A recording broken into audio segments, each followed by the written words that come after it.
Olá, pessoal, sejam muito bem-vindos a mais um podcast. Esse muito especial e muito aguardado por vocês. Para você que não sabe, nossa igreja está completando 5 anos e, em comemoração a esse aniversário, estamos produzindo alguns conteúdos bem especiais. E para esse podcast especificamente, nós deixamos uma caixinha de perguntas no nosso Instagram para que todo mundo pudesse deixar perguntas para o nosso pastor responder. E olha, ele prometeu que responderia todas, né, pastor? Ai, gente, olá, tudo bem? Vocês que estão aí vendo a gente. Primeiramente, que alegria, né? Estou nem um pouco aflito, na realidade, mas é sempre bom nós podermos compartilhar histórias, conhecimentos e muita coisa boa. E essa parte da promessa aí, tô sabendo não, viu? Você prometeu, sim. Pronto. Vai responder todas, né? Vou responder, seja sim ou não. Pronto. Entendi. Então, vamos começar. Primeira pergunta. Por que hoje em dia nas igrejas o certo é errado e o errado é o certo? Nossa. É engraçado que eu respondi isso também no Instagram. Uma pessoa estava me questionando sobre tipo assim, vamos supor, sabemos que o diabo é o nosso inimigo. E por que tem muitos cristãos que têm inimizade um com o outro, alguma coisa nesse sentido, sabe? Uhum. E aí entra mais ou menos nisso. Parece que o certo é errado e o errado é o certo. Só que eu quero te fazer uma linha de raciocínio. Pense comigo. Tá. Mari, você, todo mundo que está assistindo aí, pense comigo. O que é o certo? Qual é a definição de certo, Mari, na sua opinião? Aquilo que a gente aprende que é coerente, que é correto, que é justo. Tá ok. Só que vamos imaginar o seguinte. A pessoa imagina o que é o certo. Você falou que o certo é aquilo que nós aprendemos que é o correto, que é justo. Uhum. Nós temos países que eles pensam que o correto e o justo é o homem ter várias mulheres. Isso não funciona aqui no Brasil.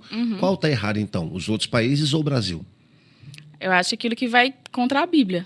Então você entende que o certo, na realidade, não é sobre necessariamente uma cultura, não é sobre necessariamente uma regra estabelecida por homens, mas é um princípio estabelecido por Deus. Então a definição de certo e errado, ela fica muito clara naquilo que tange a Bíblia. Então, quando nós vemos essa pergunta, por que hoje em dia nas igrejas o certo é errado e o errado é certo, nós temos que pensar, isso ali vai estanger apenas a usos e costumes, porque no que tange a palavra, sempre vai ser respaldado pelo certo. Então, o certo é o errado e o errado é o certo, isso só acontece quando não tem clareza à luz da Bíblia. Entende? Então, se você está num contexto onde que não tem, você olha e você fala, gente, isso aqui está errado, mas para eles é o certo, cuidado que isso aí pode estar fora do contexto da Bíblia. Agora, cuidado, porque às vezes quem pode estar fora da Bíblia é você mesmo. Aí é complicado. Por quê? O certo e errado, Mário, ele passa pela nossa percepção, ele passa por aquilo que nós aprendemos e desenvolvemos ao longo da vida. Então, nós ainda temos dificuldade de entender o costume ou o princípio que a Bíblia estabelece que quebra o nosso costume. Então, tem coisas que aos nossos olhos parece certo, mas é errado. Aos nossos olhos parece errado, mas é o certo. Por isso que é importante basear à luz da Bíblia. E se a pessoa está numa igreja que não segue a Bíblia, é ela que está numa igreja errada. Aí ela não está numa igreja, né? Essa é a questão. Aí ela não está numa igreja. Sim. Então, assim, o que você tem que pensar sempre, o que as pessoas têm que pensar, o que você tem que pensar sempre é a sua igreja, ela tá próxima da Bíblia? A sua igreja, ela está dentro da Bíblia? Ela está inserida na Bíblia? Ou melhor dizendo, a Bíblia está inserida na sua igreja? Esse é o contexto. Se na sua igreja não tem ensinamento da Bíblia, não tem uma escola bíblica dominical, não tem um curso de teologia, não tem algum curso que ensine a Bíblia, já comece a suspeitar a partir daí. Muito bom. Próxima. Qual o maior desafio da sua vida em relação ao pastoreio? Nossa, da minha vida... Eu acho que assim, ó, o maior desafio da minha vida sou eu mesmo. Sou eu. Eu sou o maior desafio. Por que isso? Porque assim, olha, não sei se todos passam por isso, não sei se você passa por isso, enfim. Mas o nosso maior desafio não é o irmão do lado. Não é o problema que as pessoas trazem, não são as situações que a igreja exige de mim como pastor, entende? Porque isso aí são coisas que se resolvem e que elas vão acontecer hoje e amanhã talvez não vão acontecer, e amanhã talvez elas vão estar aqui, elas não vão estar aqui, e assim por diante. Então, para mim, na minha cabeça, eu não estou generalizando falando de todos os pastores, mas na minha cabeça, o maior desafio em relação ao pastoreio sou eu mesmo, somos nós mesmos. Por quê? Porque problema com os outros passa, situações com os outros passa, situação na igreja passa, situação financeira passa, todo tipo de calamidade passa, mas aquilo que é sobre nós mesmos é uma briga constante. Então, até hoje, eu brigo comigo por falar assim, cara, você precisa vencer esse bloqueio, esse medo, você precisa levantar, você precisa ter coragem para ir, mesmo quando você não quer, você precisa ter força, vambora, reage, e eu fico brigando comigo mesmo, e eu brigo mesmo comigo, gente, eu brigo comigo mesmo. Então, a hora que eu falo assim, pessoal, o que foi? Eu falei, não, eu tô brigando comigo mesmo aqui.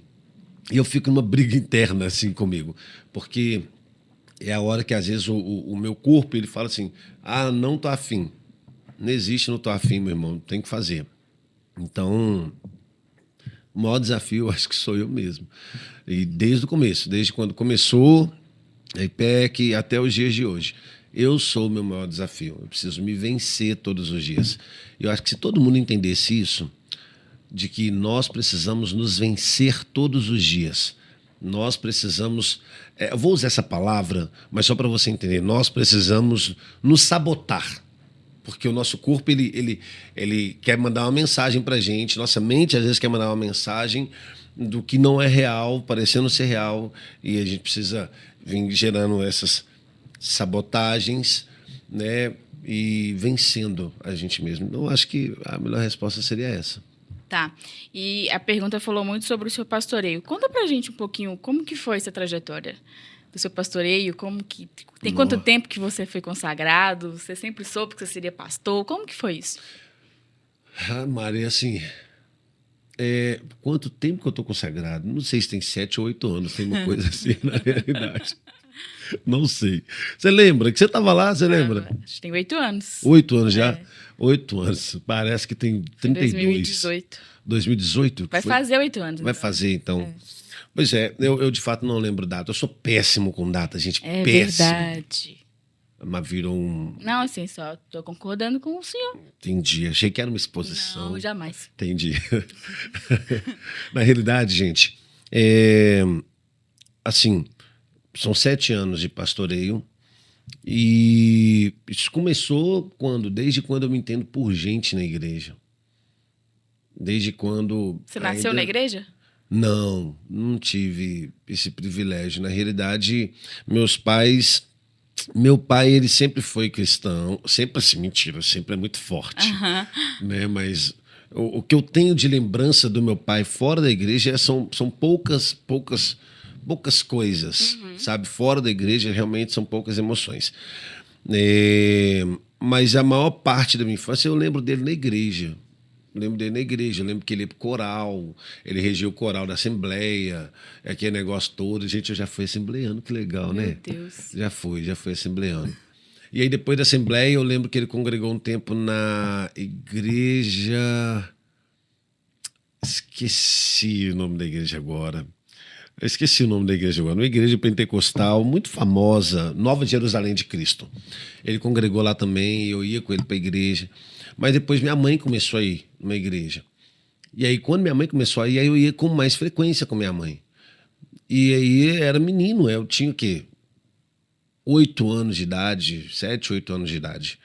E desde lá eu venho cantando na igreja, venho participando dos projetos todos.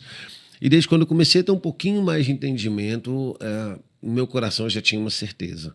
sabe? Essa certeza não era definida pela palavra pastor, mas eu sabia que na minha cabeça era um termo que era usado na igreja antigamente, que chamava você vai sentar numa cadeira grande. Era o termo que era usado lá, sabe? Então, eu sempre tive essa certeza desse caminho. Então, quando ele virou uma possibilidade real para mim, quando eu tive um pastor Júnior, que Deus abençoe o senhor demais, quando eu tive um pastor que ele virou para mim e falou, olha, eu te enxergo como pastor, você se enxerga como pastor? Eu falei, sim. Aí ele, então nós vamos começar uma caminhada decorrente disso. A partir daquele momento, para mim, foi só confirmação, não foi uma surpresa. Então, veio o pastor Júnior, aí depois veio o pastor Eduardo, gente. Nossa, Deus do céu, o homem bruto, viu? Pastorzão, Deus abençoe o senhor também. O pastor Eduardo, tive a honra de ser consagrado por ele também, lá do Rio de Janeiro. E Deus veio trazendo pessoas para somar nisso que eu já tinha certeza. Então, em nenhum momento eu fui pego de surpresa. Nossa, pastor? Não. Eu sempre fui pastor, entende? E você, pastor, também, você sempre foi pastor. Se você tem de fato chamado, você sempre foi, você não se tornou, você sempre foi pastor. A unção só veio para confirmar. E é isso. Amém. Glória a Deus. Vamos lá. Próxima. Depois de tantos anos falando de Deus, quem Deus se tornou para você? Deus se tornou para mim um mistério. Um mistério? Um mistério. Explique. Eu vou explicar. É uma pergunta, uma resposta meio fora do convencional, né? Geralmente as pessoas, Deus é tudo para mim. Tá, mas que tudo é isso que você não compreende? Então, não tudo, entende? Aquilo só se torna total para nós quando nós temos real compreensão daquele negócio. Então, Deus, ele hoje se tornou um mistério para mim. Eu costumo ter umas viagens muito louca, muito doida, umas visões muito, sei lá, sobre algumas coisas em relação a Deus. Então, por exemplo, apesar de estar desde 7 anos na igreja, né, o que faz com que sejam muitos anos aí caminhando, cuidado com o que você vai falar. Eu só concordei. Apesar de ser muitos anos aí de caminhada, na realidade, a cada dia eu descubro que dá para se descobrir coisas novas de Deus. A cada tempo que passa, eu percebo que não é que dá para descobrir, Deus está iluminando a mente daquele que busca. E eu já estou há um tempo já pedindo a Deus para trazer para mim esse algo novo, sabe? Eu estou pedindo a Deus para trazer para mim esse algo novo. Teve uma vez, vou compartilhar isso com vocês. Teve uma vez que o pastor virou para mim e ele está assim, nada se cria, tudo se copia. Nossa, essa frase ficou ecoando aqui na minha cabeça. Nada se cria, tudo se copia. Nada se cria, tudo se copia. Mas como? Porque pela lei da causalidade isso não é possível. Isso não é possível. Nada se cria, tudo se copia. Beleza, então você copia daquilo que foi criado. Porque não tem cópia da cópia da cópia da cópia eterna. Então uma coisa um dia precisou ser criado. Então quem foi que criou aquilo? Se nós falarmos que foi o homem que criou aquilo ali, nós vamos ter que dar mais um passo para trás. E quem foi que criou o homem com essa inteligência toda? Foi Deus. Então, eu vou pedir Deus para trazer para mim aquilo que todo mundo está falando que não se cria, que se copia. E eu tenho buscado muito em relação a isso. E Deus tem falado muito comigo em relação ao reino dele, em relação a como nós percebermos isso, como tratarmos o contexto mesa, como tratar um contexto de igualdade, como tratar nesse contexto de enxergar o outro como nós gostaríamos de ser enxergados. Porque isso funciona aqui na teoria, mas na prática não. Então Deus ele se tornou um mistério para mim, porque a cada dia eu estou descobrindo uma coisa nova, sabe? Então eu acho incoerente eu falar que Deus ele é tudo para mim, porque eu ainda não compreendo esse tudo. Ele é o meu tudo no nível de importância, no nível de posicionamento, de lugar, ok, mas eu quero conhecê-lo, não que isso vai me fazer negá-lo, mas vai me fazer apaixonar ainda mais por ele. Então, depois de tantos anos falando de Deus, que ele se tornou para mim um mistério. Porque eu quero todos os dias da minha vida dedicar em buscar algo novo da parte dele. Não é possível que Deus já tenha secado a fonte. Não é, não mesmo. Nesse contexto, você se considera um pastor inconformado? Sim, considero. Sabe, eu já tive algumas crises. Algumas. Você? Você acredita? Eu já tive algumas crises. Era só para responder pergunta, né? Já tive algumas crises. E uma dessas crises que eu tive foi exatamente sobre a identidade do reino. Sabe, a identidade do reino. Você acha que o reino tem uma identidade? Tem. O reino tem uma identidade. Por que o reino tem uma identidade? Porque o reino fala de um rei. E esse rei, ele tem uma identidade. Sabe? Só que eu tive conflitos em relação a essa identidade do reino. Porque eu olhava para um lugar, eu via uma pessoa que estava falando do reino, mas não vivia o reino. Uma placa que falava do reino, mas não vivia o reino. Tinha uma placa lá, igreja não sei o que, do reino, mas não tinha nada do reino. Então, eu comecei a entrar em crise em relação a isso. E eu falei, gente, não faz sentido. Que reino é esse que nós estamos anunciando? Que evangelho é esse? Que coisa é essa? Que um membro não pode ir na igreja do outro. Que um não pode compartilhar do mesmo evento do outro. Porque a ovelha de fulano é mais importante do que esse clã. Porque um é melhor do que o outro. Eu comecei a entrar em colapso com isso. Em muito colapso. Muito mesmo. Então, me defini como um pastor inconformado? Sim, inconformado por ver que a mensagem do reino verdadeiramente, ela está sendo talvez falada, e é talvez falada, e pouco vivida. E se é talvez falada, talvez ela nunca foi vivida, não é nem pouco vivida, nunca foi vivida. A gente se mede o reino, sabe como? Eu vou te ensinar a medir o reino dentro de você. O quanto você tem disposição para amar o próximo como a ti mesmo. O quanto você tem disposição para perdoar quem te ofendeu. O quanto você tem disposição para ir pedir perdão ao invés de esperar receber perdão. O quanto você tem disposição para você estar à disposição de qualquer pessoa. Isso define um reino dentro de você. O quanto você tem disposição para ter um lugar na mesa daquela pessoa que você fala, não bato com ela, eu tenho ranço dela.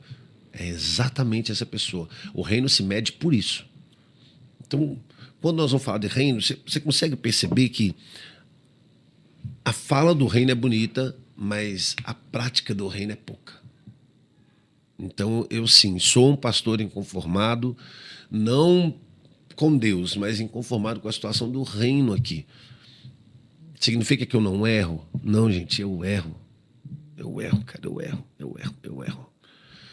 Mas se a gente tivesse mais pessoas assim conformadas, talvez nós teríamos mais igrejas focadas no que realmente importa. Eu falo que é o nosso maior desafio, Mário, como pastor, sabe o que é? É fazer as pessoas se tornarem cristãs. Não é fazê-las sentir presença de Deus, pular no culto, língua estranha, não é sobre isso. Não é. É se tornar cristã. Porque cristão tem tudo isso que a Bíblia fala. Amor, perdão, compreensão, tudo isso. Aí eu te pergunto para você que está assistindo. Você é cristão? Dentro dessa mensagem que você falou, você acredita que a IPEC está pronta para poder proclamar essa mensagem? Não. E o que falta? Não. Ela não está pronta para isso, na realidade, porque nós ainda estamos descobrindo muita coisa. Então, nós temos feito um trabalho de implantar uma cultura mesmo na IPEC. E cultura ela não se implanta da noite para o dia. Entende? Eu creio que talvez a IPEC ela vai estar demonstrando essa atitude do reino daqui a alguns anos. Então, hoje, a nossa preocupação tem sido formar pessoas com essa mentalidade do reino. Uhum. Tem sido, talvez, trabalhar e formar pastores com mentalidade do reino. Formar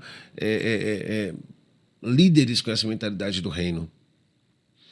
Então, pronta, tipo 100% pronta, Não, porque para você estar pronto, você tem que estar 100% compreendido, 100% praticando. Aham. E não está 100% compreendido. Logo, também não é 100% praticando. Entende? Mas essa é a nossa missão. E a pergunta que fica é, será que um dia vai estar pronto mesmo? Porque talvez o dia que estiver pronto é o dia que o reino vai vir. Entende? Sim. Então, assim, e como medir também? Mari, como medir se uma igreja está pronta ou não? Porque a igreja fala de pessoas, pessoas se alegram, pessoas cantam, pessoas sorriem, pessoas choram, pessoas ficam tristes, pessoas ficam magoadas, pessoas ferem. Isso vai acontecer sim, porque são pessoas. Por isso que hoje a ideia é de levantar verdadeiros, eu ouvi esse termo um dia desses, eu achei muito interessante, verdadeiros embaixadores do reino. São aqueles que estão ali, ó, defendendo a visão, se apropriando da visão, colocando ela em prática, literalmente em prática. Custe o que custar, em prática.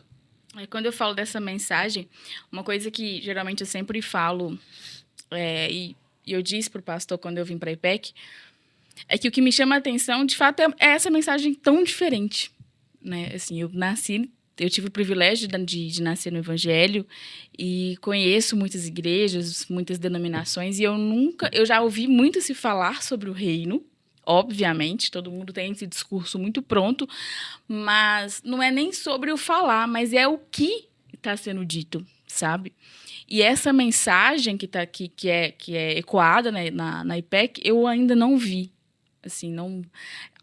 eu tenho começado a ouvir algumas coisas, né? Assim, de longe, nem é daqui. Uhum. Mas ainda, para mim, chega a ser até um pouco desconhecido. Por quê? Porque, geralmente, a nossa cultura é baseada naquilo que a gente vive. E mesmo eu vivendo a minha vida inteira na igreja, essa vivência dessa mensagem que você falou, ela é muito desconhecida. Uhum. E aí, eu faço 2 perguntas. A primeira, como que você conheceu ela?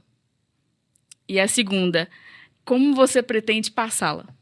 Tá bom. Talvez você vai precisar me lembrar a segunda, tá? Então não esquece ela, não. A primeira é o que mesmo, tá vendo? Uma curiosidade sobre o nosso pastor, ele tem TDAH. Nossa, fortíssimo. Como que você conheceu essa mensagem? Se a gente se baseia na cultura que a gente viveu. Cara, recebendo de Deus. Recebendo muito de Deus. Por 2 formas, 2 caminhos, tá? Primeiro, Deus trazendo mesmo, porque não teve um curso sobre isso. Não teve um cursinho que falava assim, Alguém te olha... ensinou? Alguém falou, olha, isso aqui é o reino.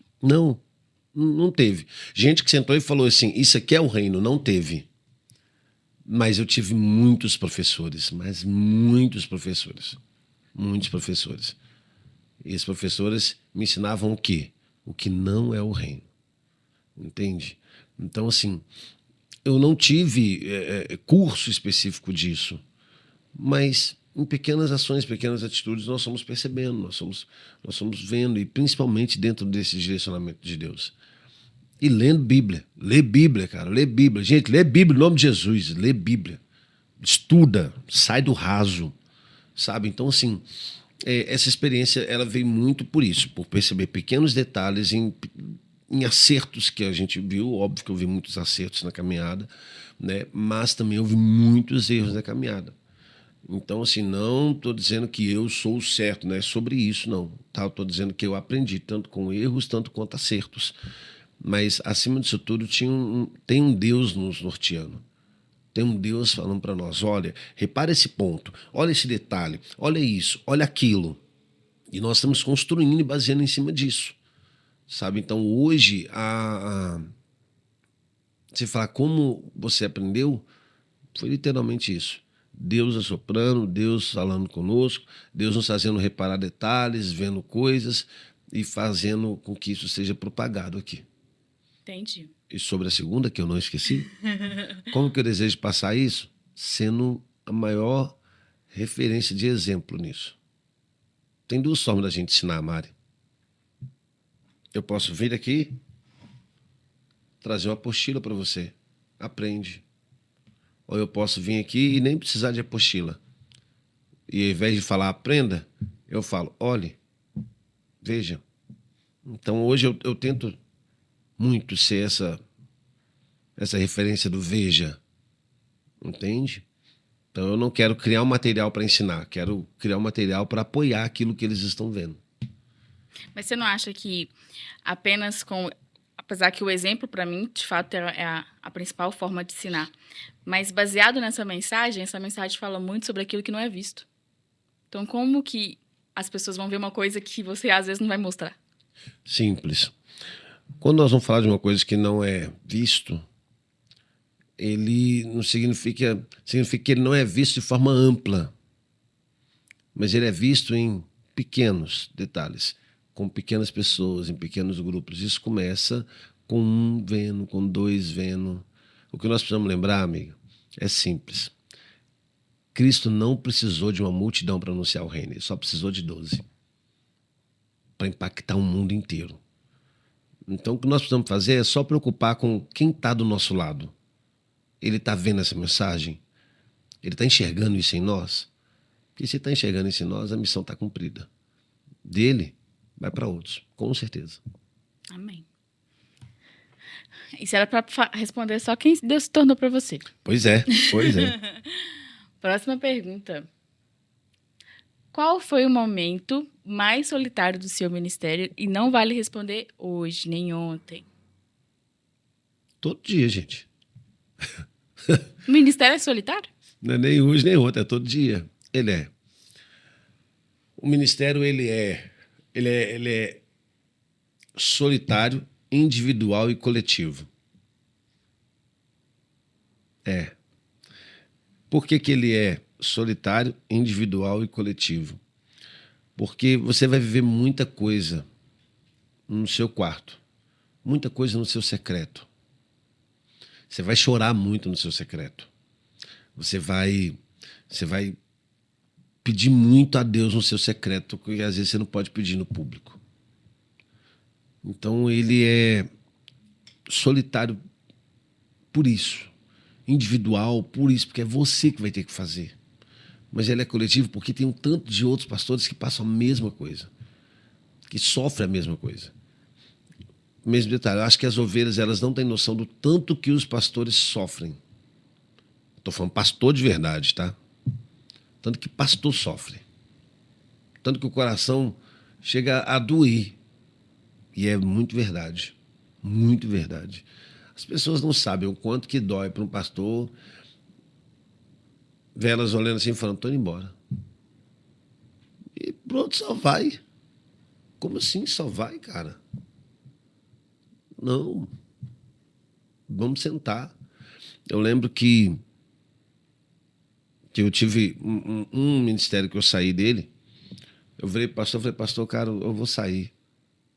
Aí virou para mim e falou assim, poxa, mas espera aí, você está saindo, mas você está com a decisão tomada? Eu falei, já estou com a decisão tomada. Aí ele, mas você não deu nem oportunidade de consertar, cara? Você nem conversou comigo? Eu não, estou com oportunidade. E eu saí, cheio de razão. Hoje eu estou do outro lado da ponta. Hoje eu vi que, poxa, como pastor, eu podia ter falado com ele, né? Apesar que eu não era pastor na época. Mas eu podia ter falado com ele. Podia ter explicado para ele, falando, olha, a situação é assim, é tal, é tal. E dado ele essa oportunidade de consertar. Só que eu estava tão preocupado em defender quem eu estava tentando proteger no momento, e eu protegi naquele momento, que eu não consegui reparar esse ponto. Então, quanto será que ele sofreu por isso? Eu não posso determinar que ele sofreu, mas quanto será? Então, talvez poderia ter sido diferente. Então, o ministério ele é solitário, ele é individual e ele é coletivo ao mesmo tempo. Porque um tanto de outros pastores vão passar por isso. Entende? Nós tivemos saídas na igreja, né, na igreja. Uma pessoa que, cara, só saiu. Não quis falar o porquê. Eu olhei para ela, eu me vi, eu falei, entendi. Tá na hora de escolher, né? Tá na hora de escolher. E pronto, só que eu falei, cara, eu não vou insistir para que fale. Entende? Não vou insistir, eu não vou. porque eu entendi aquele momento. E é como se Deus estivesse falando assim, tá vendo aí? Você viu como é que foi? Mas você acha que ser solitário no ministério é uma escolha ou uma consequência? Não. É nem escolha nem consequência. Não é consequência, porque consequência é algo tipo assim, você foi consagrado, pronto, você vai viver isso. Escolha é eu escolho estar assim, sabe? Mas não é nenhum nem outro. Eu não sei te trazer uma palavra para definir isso, mas é algo que vai acontecer, que acontece. Com todos os pastores? Que são pastores de verdade? Eu acredito que sim. Você pode ter 20 pastores na sua igreja, que você vai ter momento de solitude. Você vai ter momento de solidão. Você vai ter momento que você vai ficar sozinho. Não estou falando que você vai viver sozinho. Entende? Por exemplo, hoje, graças a Deus, nós temos pastores aqui na igreja. Então, cara, é muito legal, porque eu me sinto amparado por eles, eu me sinto cuidado por eles, sabe? Então, isso é muito bonito. Mas mesmo com todo o apoio deles, quando para na hora de sofrer do ministério, ainda é sofrer sozinho. Como eu sei também que eles sofrem, eles têm momento deles lá de solidão. Então, isso vai acontecer. Isso vai acontecer, porque tem dores que você não vai poder colocar para fora. Tem coisas que você não vai poder falar. E, infelizmente, isso vai acontecer. Entende? Então, não é que seja uma consequência obrigatória, mas sim, acontece. Acontece muito. Então, para mim, quando fala qual foi o momento mais solitário do seu ministério, para mim é todo dia. É todo momento. Mas isso não significa que eu fico triste com isso. Vocês estão entendendo? Não é sobre uma tristeza. Até porque se tem uma coisa que o pastor tem que aprender a fazer é se reinventar. Tem que se reinventar. Precisa se reinventar. O pastor ele tem que saber isso. Ele tem que saber que... Chorei aqui, chorei. Pronto, bora? Bora. Não tenho tempo para perder, correr sentimento. E vamos embora. Até porque na hora que começa a chorar aqui, já vem outra pessoa com um tanto de lágrima aqui. Aí você seca sua lágrima, puxa ela para dentro de novo e vamos lá. Entende? Então, por isso tem hora que é muito assim. Mas isso não te dá a sensação de autossuficiência? Não. Porque, por exemplo, quando você fala de solitude, você entende porque os outros não conseguem entender aquilo que o pastor está passando? Ou porque eles não têm uma maturidade, uma capacidade de estar ali? Ou por uma escolha de não querer compartilhar? Nenhuma das três opções. Então, por quê? É porque tem hora que realmente não convém você trazer. As pessoas, elas enxergam o pastor muito como um super-herói. Entende? Então, por exemplo, todo mundo pode errar. Mas se o pastor errar, é calamidade global, porque elas esquecem que tem um homem ali. Elas esquecem. É o que eu falo às vezes com algumas pessoas. Eu falo, cara, tem gente aí atrás de você brincando com algumas pessoas. Tem um coração aí também, sabe? Então, assim, existe isso na realidade. Existe isso. Então, não é por não querer falar, não é porque elas não têm capacidade. Eu sei que tem gente que teria super capacidade para poder ajudar. Mas, às vezes, elas estão esperando de mim. Elas estão esperando de mim uma atitude de apoio para elas. E se elas olham para mim e veem que eu estou precisando desse apoio, como é que você vai pedir para alimentar você quem está passando fome? Você teria coragem? Mas como que a gente acha esse equilíbrio, então? De ver o pastor como um ser humano e de não poder ver ele como ser humano por esperar que ele sempre esteja ali pronto para ajudar. É não assustar quando ele tiver o seu dia de ser humano. Vai ter dia que o pastor vai estar ser humano, vai ter dia que ele vai chegar mais triste com alguma coisa, zangado com alguma situação. O pastor é ser humano, gente. Isso não significa que ele tem legalidade para poder fazer o que ele quer fazer. Tipo assim, o que dá na cabeça. Igual eu vi um vídeo aí, hoje pela manhã, eu vi um vídeo de uma pastora falando, nossa, se eu pudesse, eu descia e dava um tapa na cara de cada um de vocês. Porque o pessoal não tinha preenchido uma ficha lá do Kids, do negócio do Kids. E aí ficou indignada, tá? Acho que 3 pessoas só tinham preenchido. Com os membros, falando com os membros. Se eu pudesse descer, dava um tapa na cara de cada um de vocês. passa do ponto do ok. Mas se ela só falasse, gente, eu estou muito nervosa, eu estou muito chateada, eu estou muito triste com vocês. Isso é humano. Agora, tem gente que porque o pastor falou que está triste, está chateado, que não gostou, acabou. Eu vou sair da igreja, eu vou trocar de igreja, eu não quero mais, e bababá, que eu não sei o quê. Ele é humano. Então, se a igreja enxergar o pastor como humano, você já vai estar ajudando seu pastor um tantão. Sabe? Uma dica para você, igreja, lembra, o seu pastor ele é humano, sua pastora é humana, e com isso ela vai errar, ela vai ter dia que vai acordar estressada, vai ter dia que ele vai acordar bravo, vai ter dia que ele vai acordar sorridente. Você vai falar, esse pastor é doido. Não, ele é humano, você também faz do mesmo jeito, entende? Então lembra disso. Entenda o seu pastor como humano, que você vai ajudar ele a ser pastor bem melhor. Se a igreja tiver essa compreensão, vai dar tudo certo. Eu acho que talvez seja difícil para a maioria das igrejas, né, no contexto geral, compreender isso exatamente porque a maioria dos pastores não sabe separar isso. Uhum. Não sabe separar o que é a pessoa, ser humano, do que é o pastoreio. Se mistura muito as coisas e, obviamente, quando se mistura muito, quem está do outro lado também não consegue separar. Eu acho que assim, quando o pastor às vezes não pode demonstrar isso, é porque a igreja ainda não está preparada e madura para ver ele como ser humano. Entende? Tem pastores que vai ter que segurar isso mesmo. Tem membros que não dá para a gente falar para eles, cara, eu estou passando isso. Não dá. Porque não consegue ver desse jeito. Então a igreja tem que ter realmente isso, que você falou, essa maturidade. A igreja ainda tem que estar preparada para isso. Sabe? Pastores, preparem a igreja de vocês para o dia dos humanos, para o dia que você estiver humano, o dia que você estiver virado no seu giraia lá, sei lá, se pode dizer essa expressão. Mas nós temos que preparar e falar sobre isso para a igreja. Entende? Porque se tem uma pessoa mais injustiçada na igreja é o pastor. E parece que falando assim, gente, fica parecendo, puxando muito sardinha pro pastor, mas não é. O pastor perdoa quando você erra, perdoa no bom sentido, né? Uhum. O pastor perdoa quando você erra, ele senta, ele conversa, que não sei o quê, mas deixa o pastor errar.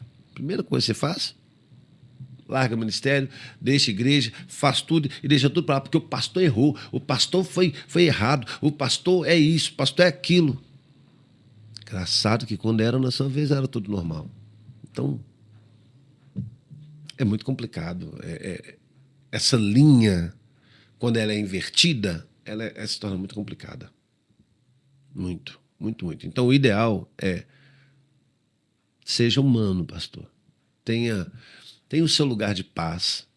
Tenha o seu momento em que você não vai precisar ser nada de ninguém.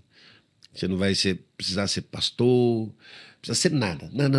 Ser você. Tem momentos, tem lugares para isso, de você ser você. Isso ajuda um tanto. É isso. Muito bom. Próxima. Se Deus é soberano sobre tudo, qual é exatamente o espaço real da responsabilidade humana? Nossa. Acho que o pessoal estava inspirado nessa pergunta, né? Nossa, Deus do céu. Para, só. Peraí. Se Deus é soberano sobre tudo, qual é?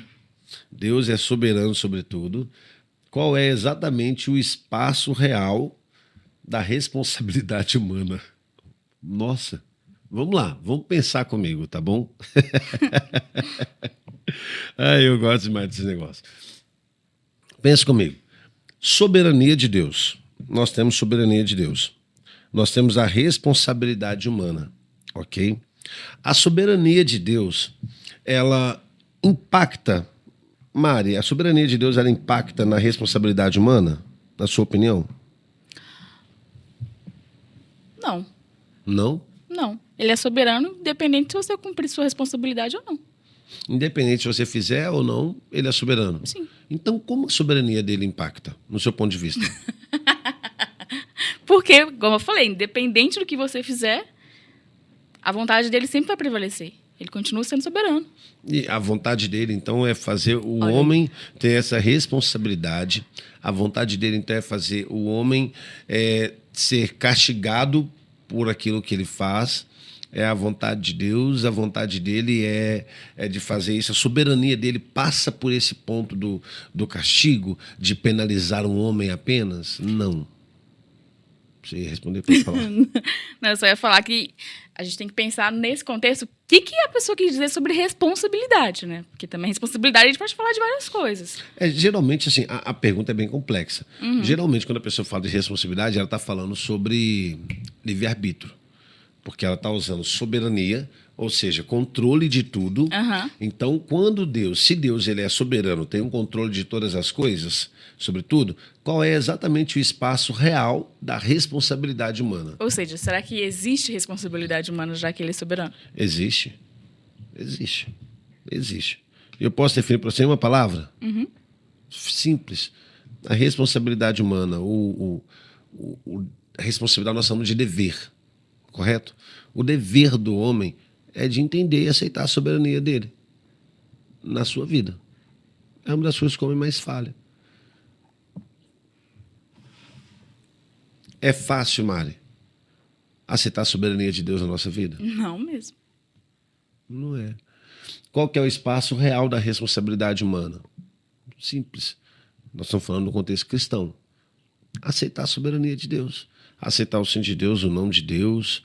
Aceitar o que ele tem para nós, o que ele não tem para gente.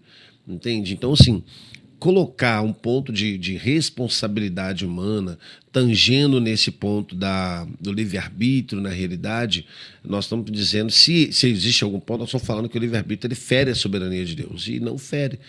Porque não significa que, pelo fato dele ser soberano, que ele precisa agir. Até porque ele é soberano.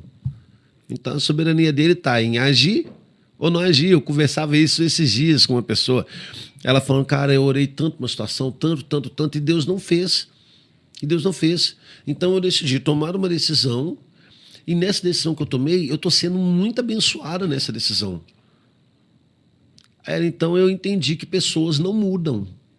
Eu falei, não, se você falar isso aí, você está impactando literalmente a soberania de Deus, porque Deus pode mudar pessoas. Aí ela, então por que não mudou? Eu falei, o que você se tornou hoje? Ela, uma pessoa melhor. Eu falei, então se você se tornou uma pessoa melhor, talvez o propósito dele era exatamente esse. E se ele tivesse respondido? Será que você seria uma pessoa melhor hoje? Aí ela, faz sentido. Entendeu? Então, é muito louco quando nós falamos de soberania, com essa responsabilidade ou com o livre-arbítrio, né? Entre aspas, vamos falar assim. Entendi. Sobre a soberania de Deus. Assim, então eu vou tentar puxar dessa pergunta uma pergunta sobre você, tá? Ah, entendi. Me fala um momento na sua vida, uma situação, um contexto, seja da igreja ou não, que foi para você o momento mais difícil de aceitar a soberania de Deus. Iniciar tudo. Mas, gente, eu acho que as pessoas não acreditam. Tipo assim, elas não acreditam mesmo. Eu acho que na cabeça delas, elas pensam assim, abrir igreja é muito bom, é legal demais. Não, para mim, não. Para mim, não. Então, quando eu, de fato, fui levemente cobrado por Deus para exercer aquilo que eu estava em débito com Ele, eu fiquei com medo demais. Só que eu falei, cara, é Ele que quer. E vamos embora. E vamos lá. Aí eu joguei responsabilidade nele. Eu falei, se é o senhor que quer, se é da vontade do senhor, o senhor vai enviar tudo quanto é tipo de recurso, então. Porque nós começamos a IPEC aqui sem R$1 no bolso. Não tinha. E Deus mandou tudo. Tudo. Tudo. Sabe o que é tudo? Tudo. Sabe? Então, assim, Deus foi muito específico, porque desde quando nós iniciamos, não teve um mês que a igreja não conseguiu pagar aluguel desde o primeiro mês, por exemplo. Não tinha pouquinhas pessoas. Conseguiu fazer. Então é aquilo que eu falo. Aceitar essa soberania foi difícil, mas foi uma coisa que eu aprendi. O propósito supera a necessidade. E o propósito fala do quê? Soberania dele. Porque o propósito é dele, a vontade é dele, não é minha. É ele que quer. Então, se nós estamos numa igreja que tem o nome propósito, é uma igreja que tem o nome da soberania de Deus. Porque o propósito é ele quem estipula. É ele quem determina. E se tem um propósito na propósito, tem uma soberania no propósito. Entendi. Entendeu? Muito bom. Próximo.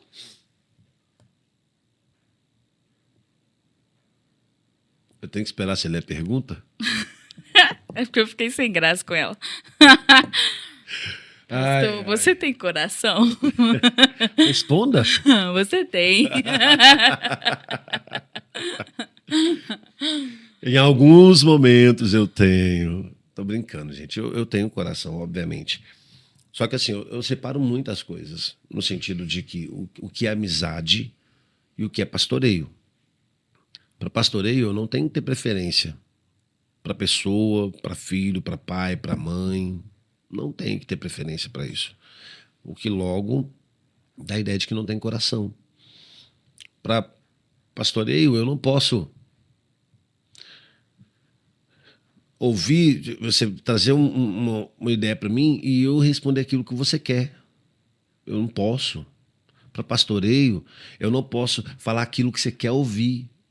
Eu não posso falar aquilo que você acha interessante para você. Eu não posso concordar com você porque você é da igreja e seu marido não é.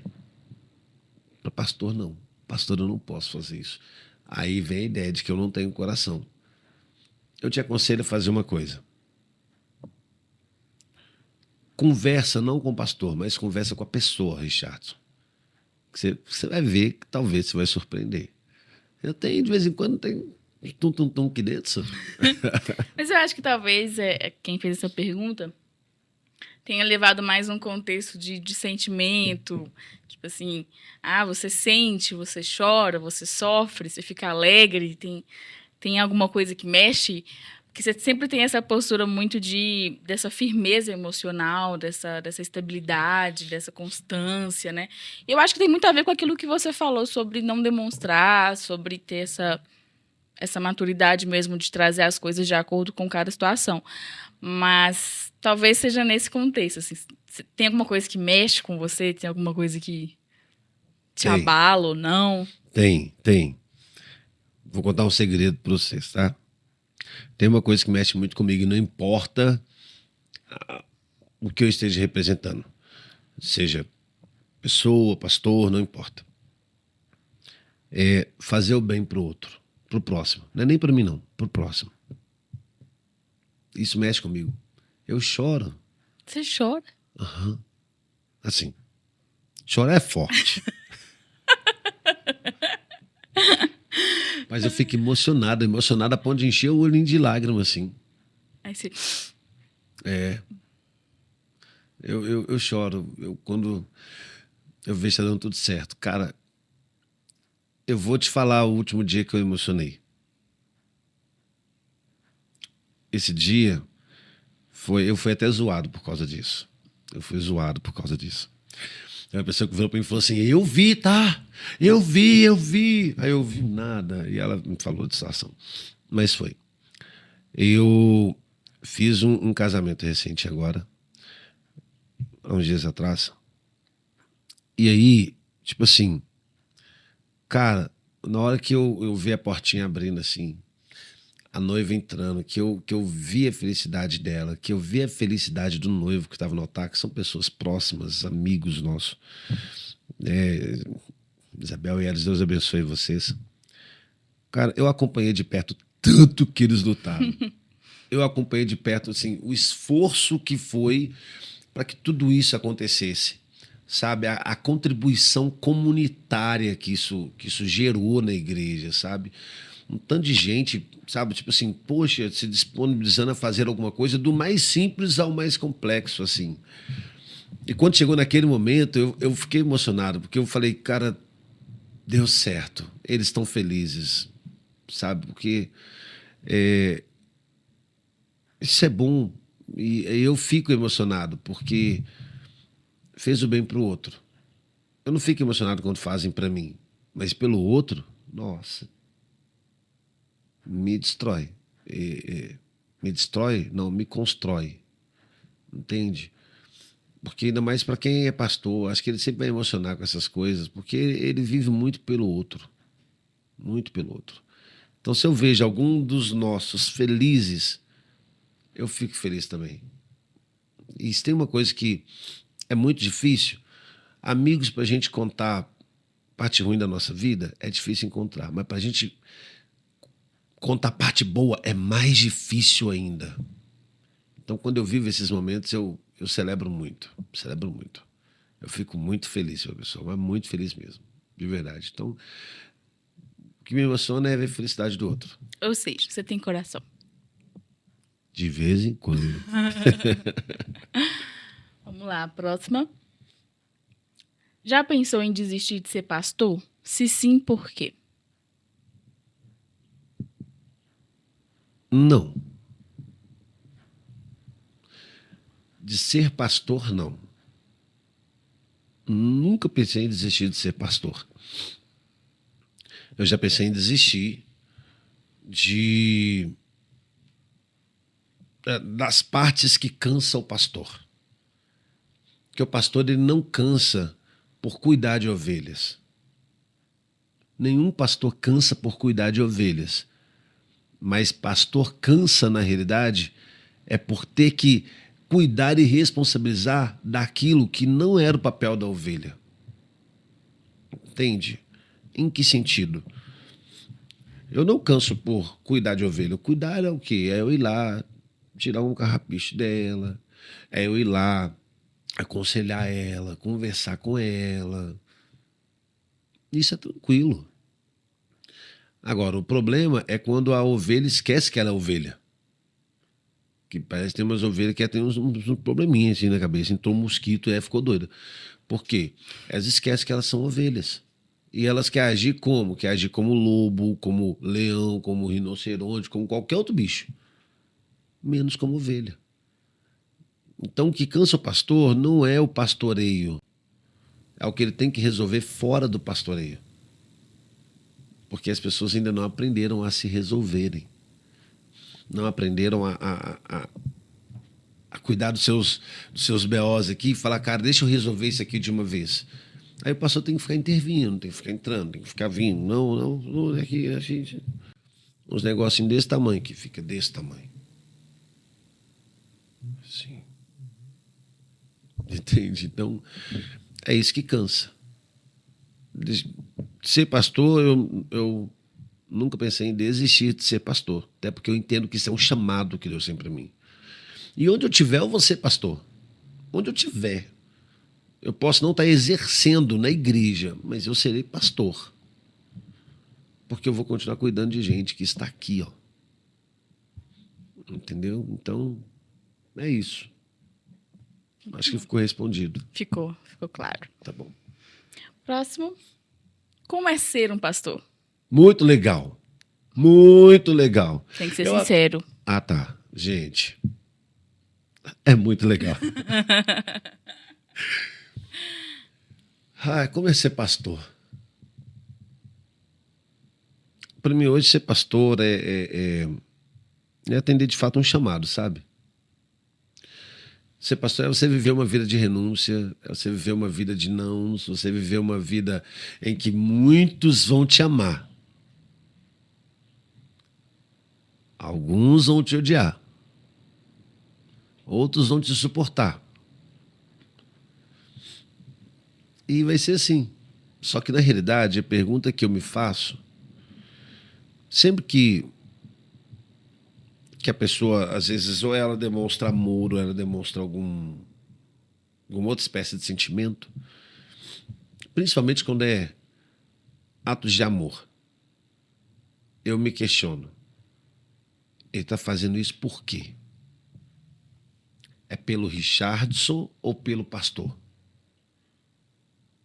Entende? Porque tem gente que faz só pelo pastor.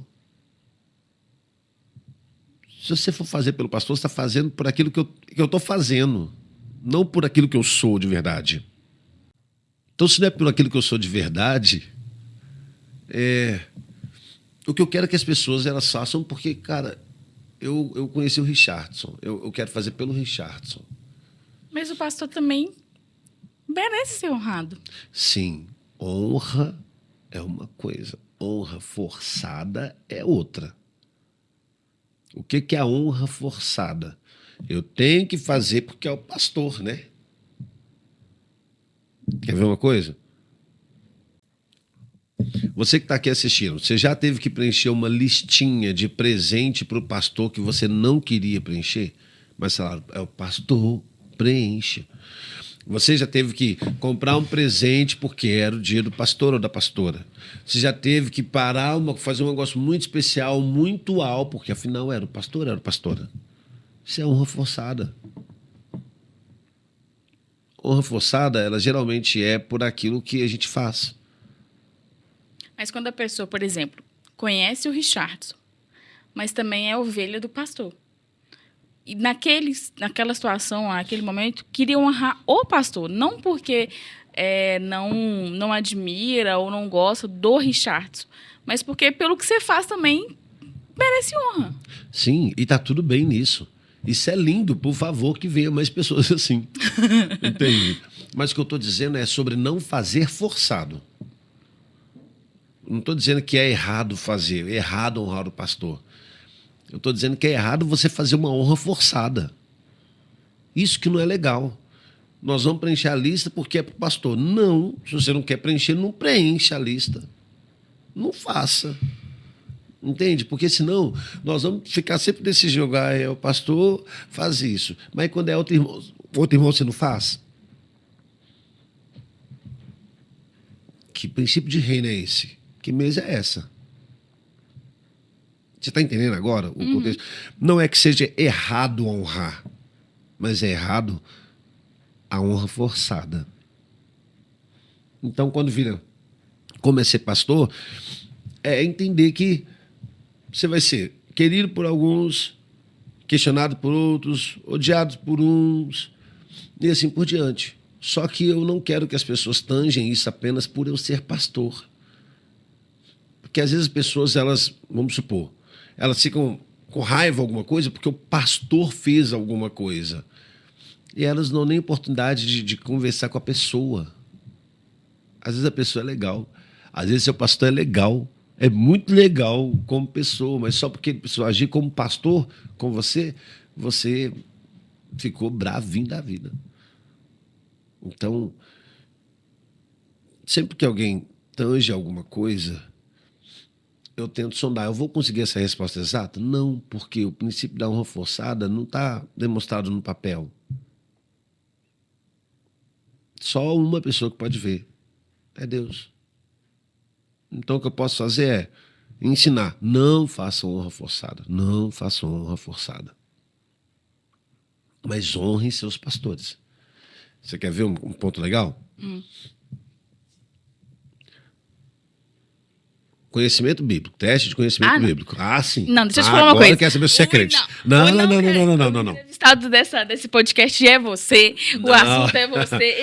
Eu que sou a entrevistadora, eu não quero responder nada, não. É pergunta de EBD. Não quero conversar de EBD, não. Ó, e se você pastor?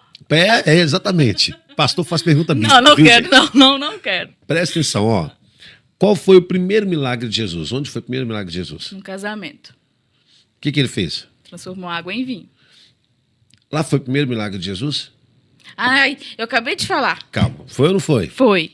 Ok, mas o que Jesus estava fazendo nesse casamento? Participando como convidado. E lá não foi o primeiro milagre dele? Sim. Então, se lá foi o primeiro milagre dele, você entende que ele foi convidado por quem ele era e não pelo que ele fazia?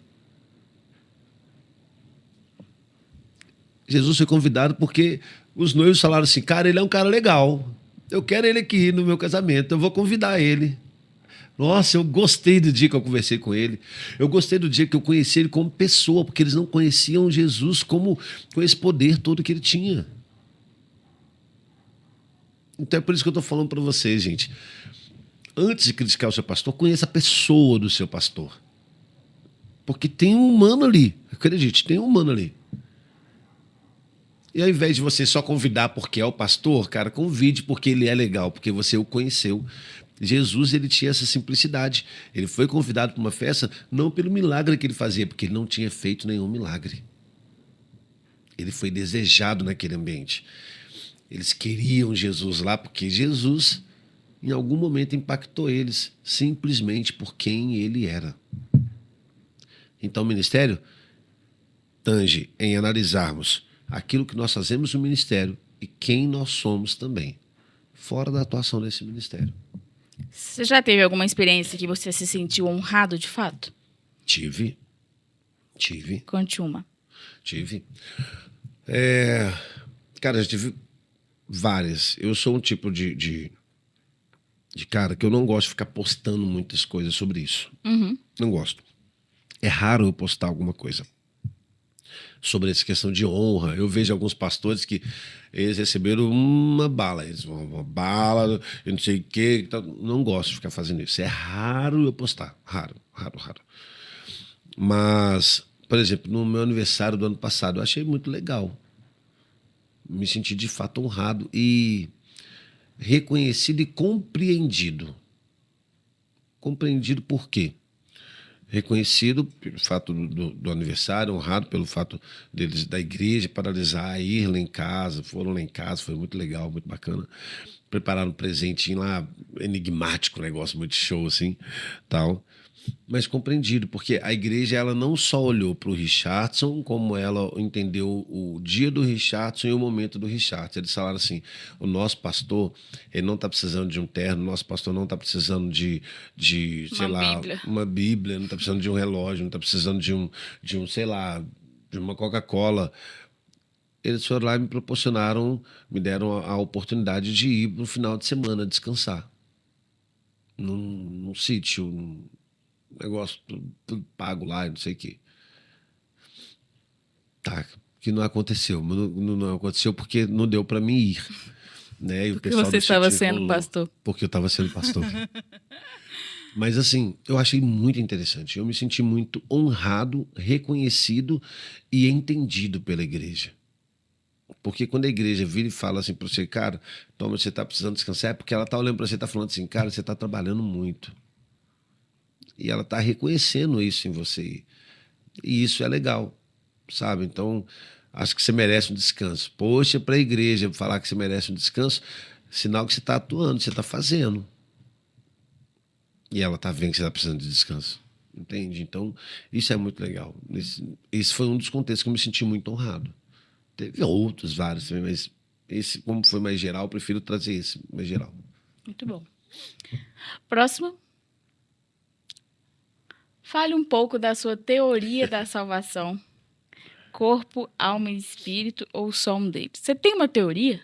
Homem, deixa eu te contar. Eu falei para vocês que eu tenho orado para falar para Deus trazer coisas legais, novas para nós, né? Então tem algumas coisas, algumas iluminações, algumas coisas que Deus está trazendo, que Ele está mostrando para gente, que eu estou trabalhando elas.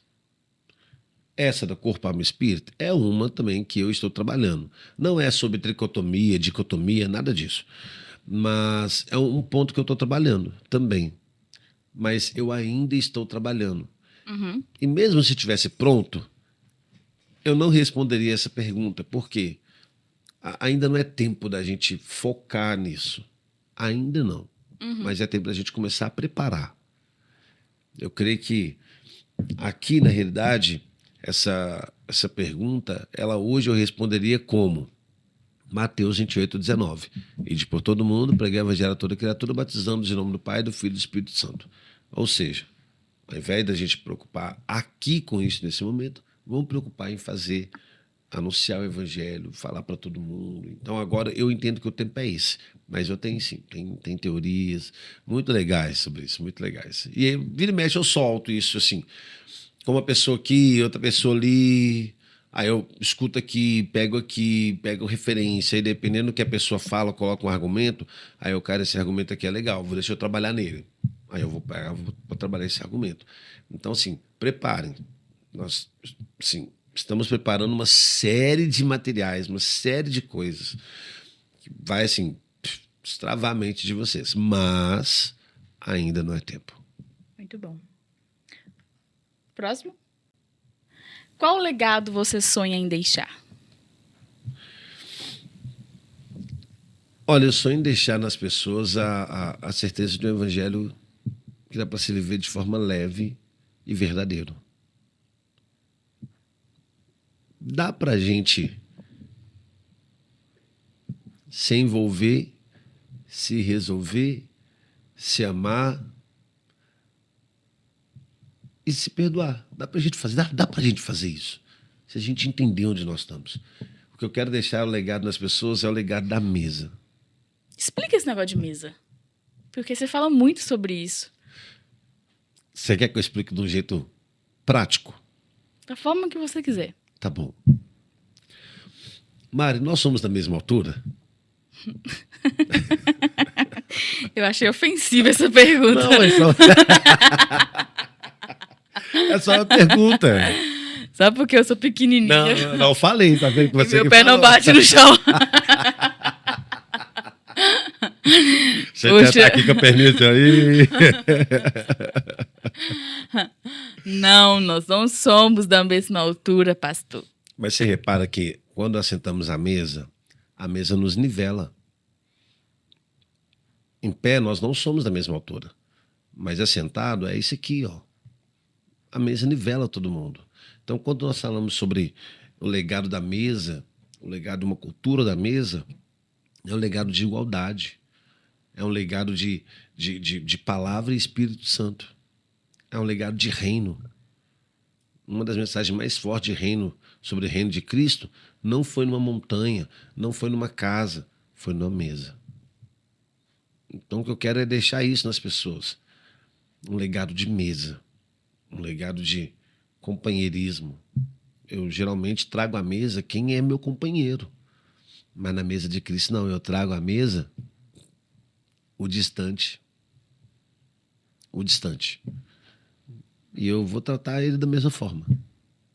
Então hoje, se você me perguntar qual é o legado que eu quero deixar, é o legado da mesa. De que é possível nós vivemos o evangelho simples, leve e verdadeiro. É isso. Muito bom. Próximo. Quais dicas você daria para um pregador iniciante? Fazer o curso da arte de pregar. Fazer o curso Arte de Pregar, viu, irmãos? Que em breve estará disponível em todas as plataformas aí, ó, para você fazer esse curso. Todas não, mentira, em uma plataforma só. Presta atenção. Dica que eu dou para o pregador. Primeiro, estude a tempo e fora de tempo. Segundo, estude a tempo e fora de tempo. Terceiro, estude a tempo e fora de tempo. Quarto, estude a tempo e fora de tempo. E quinto, muito importante, estude a tempo e fora de tempo. Estude o quê? A Bíblia, comentários bíblicos, livros. Estude. Estude. Não aceite ficar no raso. Você consegue ir além. Não dá pra gente fazer uma coisa legal. Construir uma mensagem interessante. Sabe aquela mensagem? Todo mundo fica assim, gente, como assim? Dá pra nós construirmos. Você só precisa estudar. Sair do ChatGPT e ir pro estudo. Ou então usar o ChatGPT do jeito certo. Entende? Da forma correta. Então, assim, tem como nós fazermos isso. A dica que eu dou ao pregador iniciante é estude. Mas só chega no estudo se antes sua vida com Deus estiver certinha. Então, primeiro, conserte sua vida com Deus e depois estude. E vai dar bom. Muito bom. Próximo. Igreja pode se envolver com trabalhos sociais? Não. Ela deve se envolver com trabalhos sociais. Ela deve ter. A igreja ela precisa trabalhar com a comunidade. Total. Isso é um dos pontos que nós estamos trabalhando aqui na IPEC, em relação a isso, tentando trabalhar nesse contexto. Nós estamos só esperando a liberação de um documento aí, meu filho libera esse documento para a gente, em nome de Jesus. Só esperando essa liberação para nós começarmos a ir com força, porque eu não quero vir com força total e depois você fala, isso tem documentação? Não tem, então está irregular. A igreja não pode trabalhar em situação irregular, né? Mas a igreja deve se envolver com trabalhos sociais, com certeza. Com certeza. Muito bom. Eclésia, né? Chamados para fora. Próximo. Como funciona a questão de honra para você? Nós já até falamos, né? Mais ou menos. A gente já respondeu, acho. Gente, eu até postei esses dias. A honra, ela não fala sobre quem recebe, ela fala sobre quem pratica ela. Entende? Se você tem o pensamento de que eu vou honrar porque isso tem a ver com fulano. Não, isso tem a ver com você. Com seu caráter, com sua conduta, com quem você é, com o que você entendeu sobre o reino, com o que você entendeu sobre o lado bom de você poder honrar, porque a honra, ela motiva. A honra, ela motiva. Então, eu acho que é muito isso. A honra, ela é muito mais sobre quem pratica do que quem recebe. Eu acho que as pessoas têm uma concepção de que honra é sobre dar presentes. E às vezes honra é mais sobre ser presente do que dar presentes. Nossa, pronto, você já respondeu. É isso. Totalmente. Totalmente. Eu acho que quando a gente trabalha com honra, sem o princípio da honra, nós não estamos trabalhando honra, nós estamos trabalhando na lei de favor. Sem intenção, né? Tipo Ou assim. então com uma intenção equivocada. O que é a ideia da lei do favor? Lei do favor. Tá aqui meu celular. Oi, tudo bem? Toma, meu celular é seu. Muito obrigada. Recebe meu celular. Recebo. Só que a lei do favor, ela já implanta uma coisa na sua cabeça. Eu tenho que fazer algo em troca. Você vai ter agora, nesse momento, que você entra em débito comigo. Porque eu fiz uma coisa pra você. Então, quando for a minha vez, o meu dia de receber uma coisa, você vai entrar em colapso. Você vai falar assim, eu preciso daí no presente, eu preciso daí no presente, eu preciso fazer alguma coisa, eu preciso daí da oportunidade, eu preciso fazer ele crescer no ministério, eu preciso colocar ele como líder, eu preciso colocar ele como pastor. Isso não é honra, isso é lei de favorecimento. Lei de favor. Entende? Então, o princípio da honra é simples. Te dou o seu celular. E você vai me dar o celular se quiser. Não porque foi obrigado. Porque a cultura da honra, o princípio da honra, na realidade, não é sobre o que você vai fazer para mim, é sobre o que eu faço por você. Entendido. Entendeu? Eu vou devolver seu celular, tá? Que bom. Vamos lá, próximo.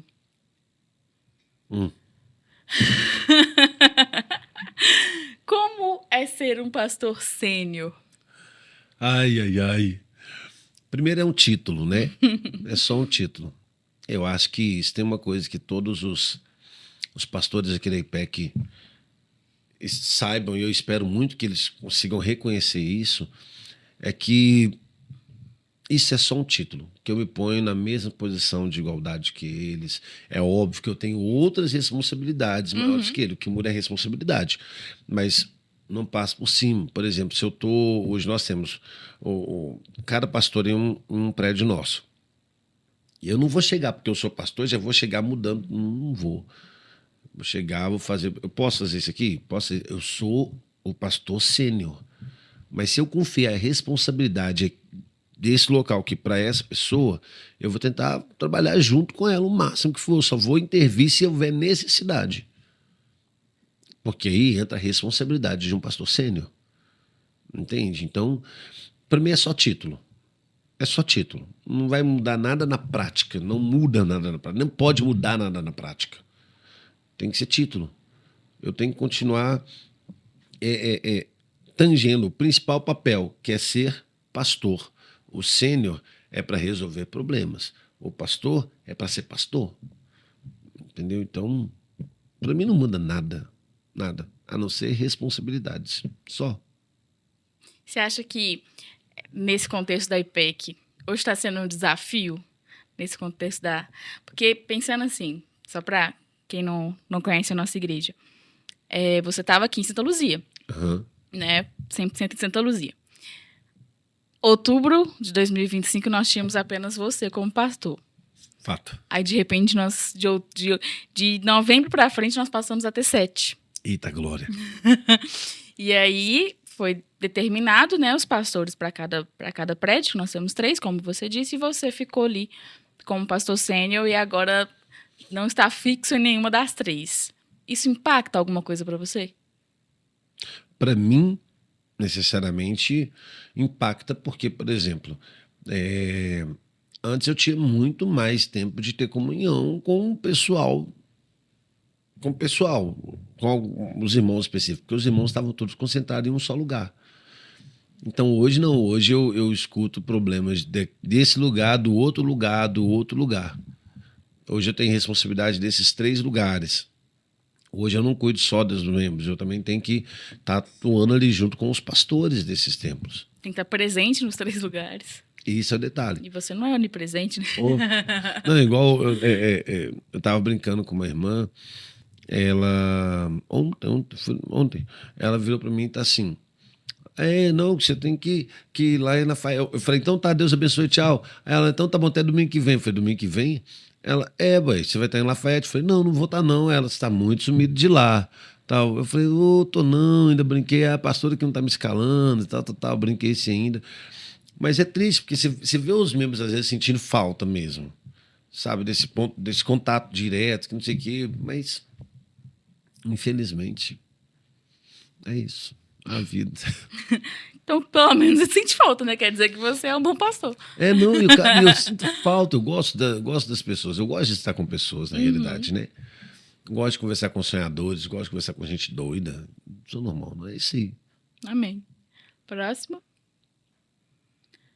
Como lidar com as heresias que vemos na internet? Devemos refutar de alguma forma ou não? Perde tempo com isso não. Pra quê, né? Perde tempo com isso não. O tempo que você está perdendo gravando um vídeo para refutar aquela heresia na internet lá, você podia estar evangelizando. Está ganhando vida lá fora.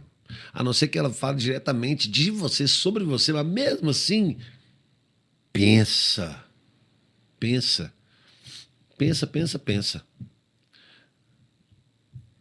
Sabe aquela passagem que faz dizer assim, olha, se seu irmão te bater de um lado, o que você tem que fazer? Ofereça o outro. Quer dizer, então, que se eu vir, não, tapa na sua cara aqui, você tem que fazer o quê comigo? Dá o outro lado. Nunca foi isso. Nunca foi sobre bater do outro lado. Entende? O que está dizendo lá no original é, se o irmão vir e fazer alguma coisa e vir ferir a sua honra, necessariamente, dê as costas para ele, não importa com isso não. Vai embora. Sempre foi sobre honra, nunca foi sobre apanhar. Então, o melhor conselho que está falando lá é, não brigue, não tente justificar, não precisa. Se veio ferir sua honra, deixa para lá. E ok, e é uma das coisas que eu tento fazer. Tá falando isso, eu não vou me justificar até que chegue e me pergunte. Se não perguntar, é para quê? Bom, é isso. Muito bom. Próximo. Defina a IPEC em uma palavra. Mesa. Defina os 5 anos da IPEC em uma palavra. Mesa. Muito bom.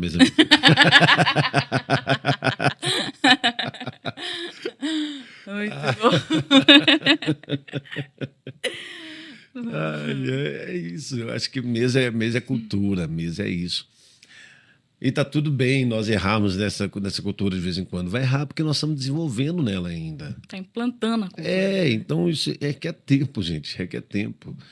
Às vezes eu vejo algumas pessoas falando, nossa, mesa, nossa, não sei o quê, porque um irmão foi lá e feriu o outro. Porque um irmão foi lá e falou, calma, nós estamos implantando cultura, cara. Eu acho que, assim, quem está envolvido com a IPEC pensa assim, nossa, nós somos muito à frente. Mas são só 5 anos.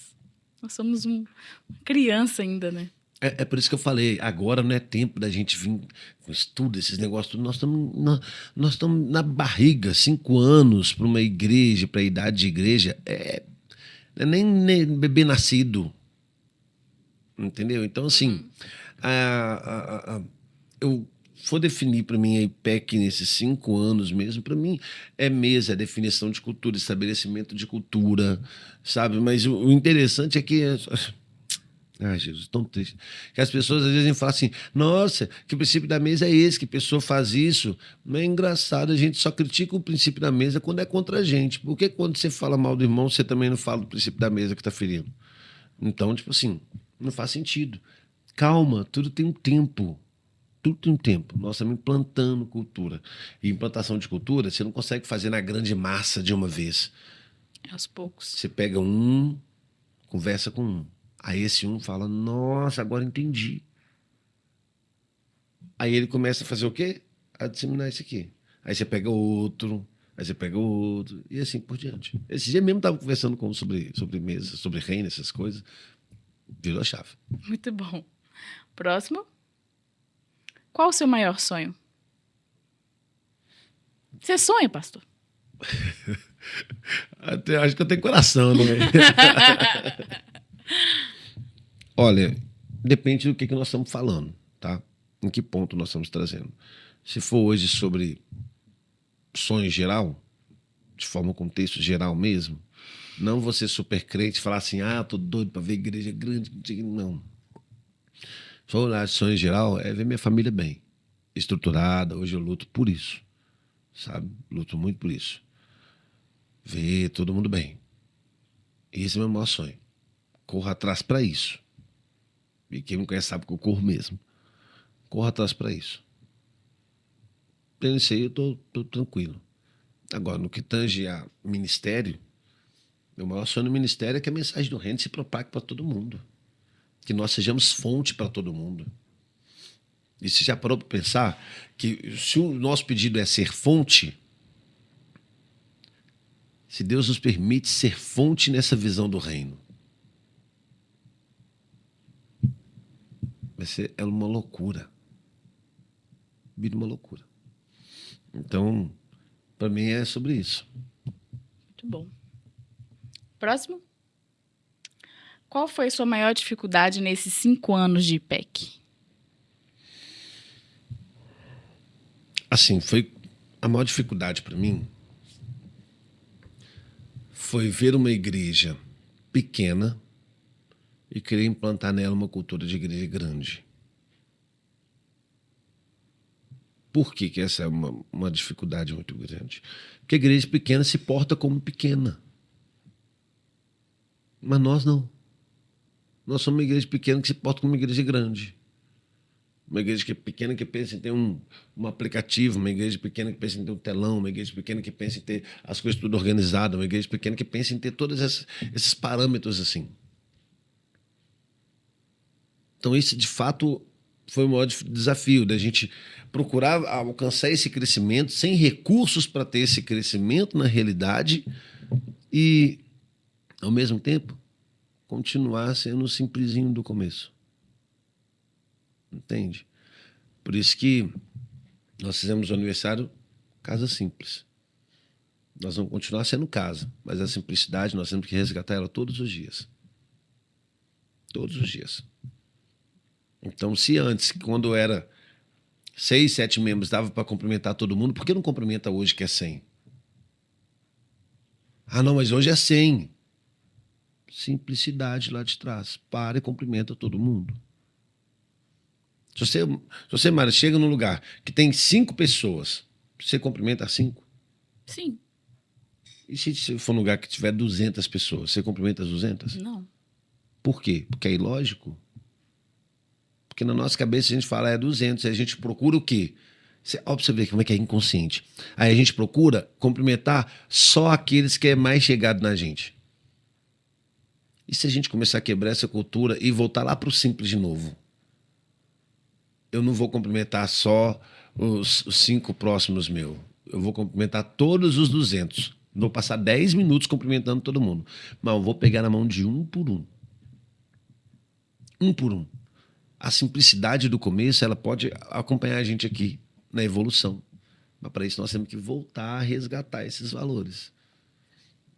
Fez sentido? Fez sentido. Tá bom. Próximo. Por que os pastores não vão mais atrás das ovelhas? Vão sim. Primeira coisa que tem que saber é: você está tendo pastor? Porque se você está tendo pastor, certamente ele vai atrás de você. Agora, se a sua pergunta, você tem pastor, você falar que sim, e o pastor não está indo atrás de você, a questão é: você é ovelha? É aquilo que eu falei aqui no começo. Tem ovelhas que esquecem que são ovelhas e agem como qualquer outro bicho. Então, o pastor vão atrás das ovelhas. Só que pastor vai atrás das ovelhas. Ovelha chama pastor. Ovelha, quando é perdida, ela sai gritando. Por que ela sai gritando? Porque ela está ali, ó, chamando pastor. Eu tô aqui, ela dá sinal de vida, ela respira, ela faz alguma coisa. Agora, pastor não veio atrás de mim, mas é engraçado, você também falou nada, varão. Você quer o quê, filho? Não, você tem que ter uma bolinha de cristal aí pra você adivinhar que eu não tô. Uma lista, um checklist. Hoje eu falei com fulano, Beltrano. Fulano veio no culto, ciclano veio no culto, ciclano veio no culto. E fulano não veio, ó. Fulano não veio. Vão ligar, aí quando liga eu não atende. Aí quando liga eu não quero falar com o pastor porque eu não fui no culto ontem, não ligou pra mim ontem. Ué, me ajuda. Pastor vai atrás de ovelha, sim, com certeza. Mas tem que ser ovelha e tem que ter pastor. Próximo. Acabou. Mas não acabou. Ah, pronto. Nós vamos acabar. Mas antes, ó, nós vamos fazer uma brincadeira, tá? Ah, meu Deus do céu. Lá vem. Isso Olha, não tá programado, não. Tava não. Vai ser assim. Só que aí Olha, cuidado. não é pro pastor, é pro Richardson, tá bom? Lá vem. Eu vou falar uma palavra, uma pergunta, e você só pode responder com uma palavra, e tem que ser a primeira coisa que vier na sua cabeça. Não, só. Tá bom? Não, Vamos sim. Jesus, Combinado? prepara o corte aí, prepara o corte. Não, a produção não vai cortar nada. Pode ser? Aí, não tem escolha, tem? Não. Então. E não pode pensar. Não pode esperar pra pensar, tá? Tá bom. Ok, aí nós vamos passar a conhecer o Richardson, não só o pastor. Tá bom. Então vai. Uma cor. Pensou muito já. Calma. Não pode pensar. Tem que respirar. Vai, de De novo. novo. Uma cor. Preto. É uma comida. Nossa. Macarrão. Um lugar. Um lugar? Minha casa. IPEC. Mesa. Família. Tudo. Sonho. Família. Medo.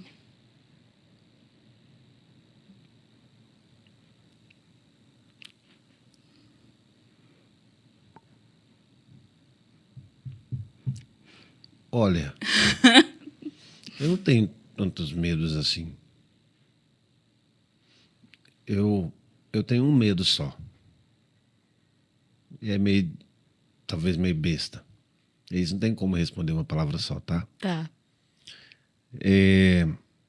Por exemplo, hoje eu só peço a Deus assim: Deus, me deixa chegar em casa para poder ver minha filha bem, minha esposa bem.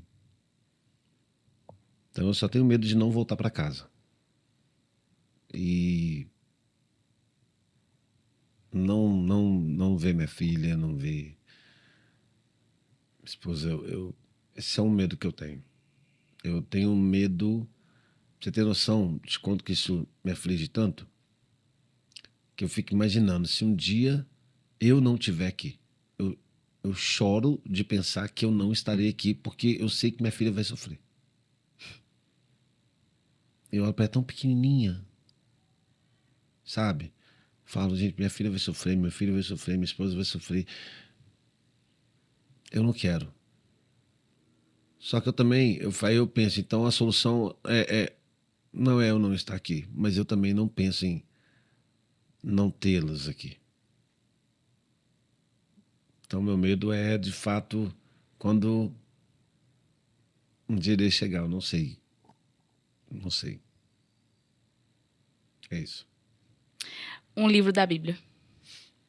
Um livro da Bíblia Calma, eu tenho várias paixões. Vamos pegar um mais direto, um que eu gosto dele todo, Esther. Um livro, sem ser da Bíblia. Em seus passos que farei Jesus.